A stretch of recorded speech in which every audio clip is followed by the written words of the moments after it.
Chapter 7. Towards the close of day, Madame de Menin arrived at a small village situated among the mountains where she purposed to pass the night. The evening was remarkably fine, and the romantic beauty of the surrounding scenery invited her to walk.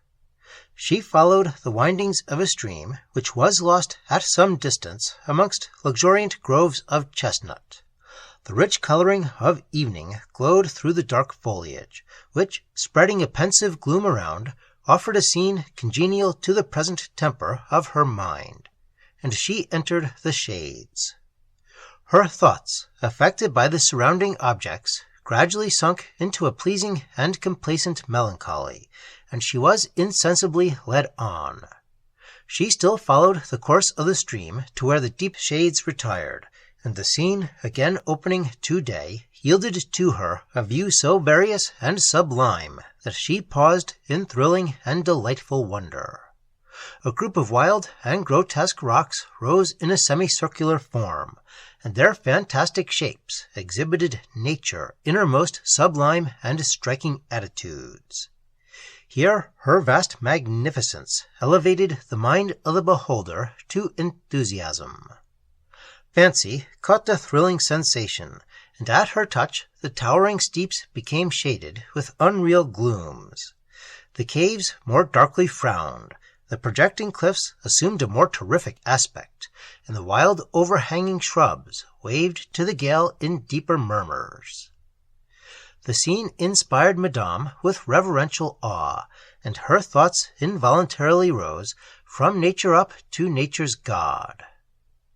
The last dying gleams of day tinted the rocks and shone upon the waters, which retired through a rugged channel and were lost afar among the receding cliffs.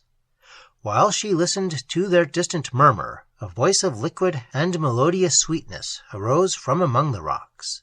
It sung an air whose melancholy expression awakened all her attention and captivated her heart.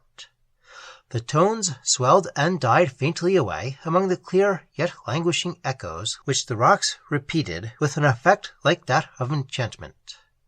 Madame looked around in search of the sweet warbler, and observed at some distance a peasant girl seated on a small projection of the rock, overshadowed by drooping sycamores.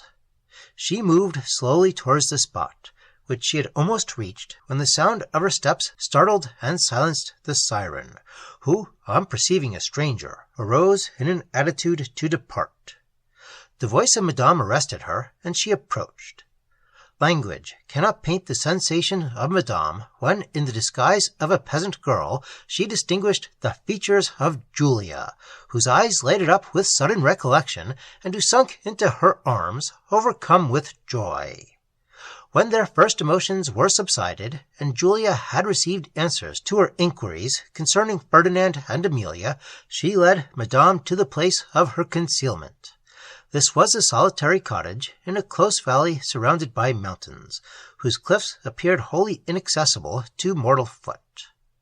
The deep solitude of the scene dissipated at once Madame's wonder that Julia had so long remained undiscovered, and excited surprise now she had been able to explore a spot thus deeply sequestered. But Madame observed with extreme concern that the countenance of Julia no longer wore the smile of health and gaiety. Her fine features had received the impressions not only of melancholy, but of grief. Madame sighed as she gazed, and read too plainly the cause of the change. Julia understood that sigh, and answered it with her tears. She pressed the hand of Madame in mournful silence to her lips, and her cheeks were suffused with the crimson glow. At length recovering herself, "I have much, my dear Madame, to tell," she said, "and much to explain, ere you will admit me again to that esteem of which I was once so justly proud. I had no resource from misery but in flight, and of that I could not make you a confidant without meanly involving you in its disgrace." "Say no more, my love, on the subject," replied Madame. "With respect to myself, I admired your conduct, and felt severely for your situation. Rather let me hear by what means you effected your escape, and what has since befallen you?" Julia paused a moment, as if to stifle her rising emotion, and then commenced her narrative. "You are already acquainted with the secret of that night so fatal to my peace. I recall the remembrance of it with an anguish which I cannot conceal, and why should I wish its concealment, since I mourn for one whose noble qualities justified all my admiration, and deserved more than my feeble praise can bestow, the idea of whom will be the last to linger in my mind till death shuts up this painful scene." Her voice trembled, and she paused. After a few moments she resumed her tale. "I will spare myself the pain of recurring to scenes with which you are not unacquainted, and proceed to those which more immediately attract your interest. Caterina, my faithful servant, you know, attended me in my confinement. To her kindness I owe my escape. She obtained from her lover, a servant in the castle, that assistance which gave me liberty. One night, when Carlo, who had been appointed my guard, was asleep, Niccolo crept into his chamber and stole from him the keys of my prison. He had previously procured a ladder of ropes.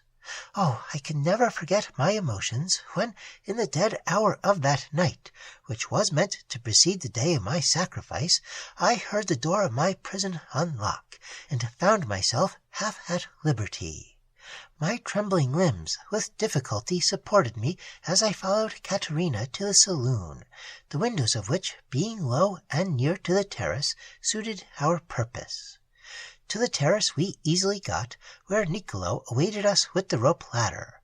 He fastened it to the ground, and having climbed to the top of the parapet, quickly slided down on the other side. There he held it while we ascended and descended, and I soon breathed the air of freedom again. But the apprehension of being retaken was still too powerful to permit a full enjoyment of my escape. It was my plan to proceed to the place of my faithful Caterina's nativity, where she had assured me I might find a safe asylum in the cottage of her parents, from whom, as they had never seen me, I might conceal my birth.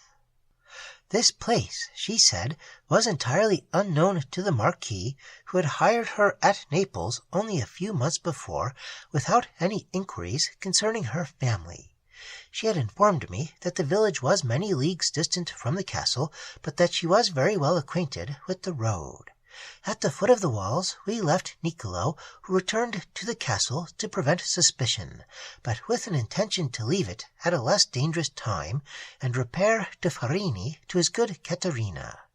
I parted from him with many thanks, and gave him a small diamond cross, which, for that purpose, I had taken from the jewels sent to me for wedding ornaments.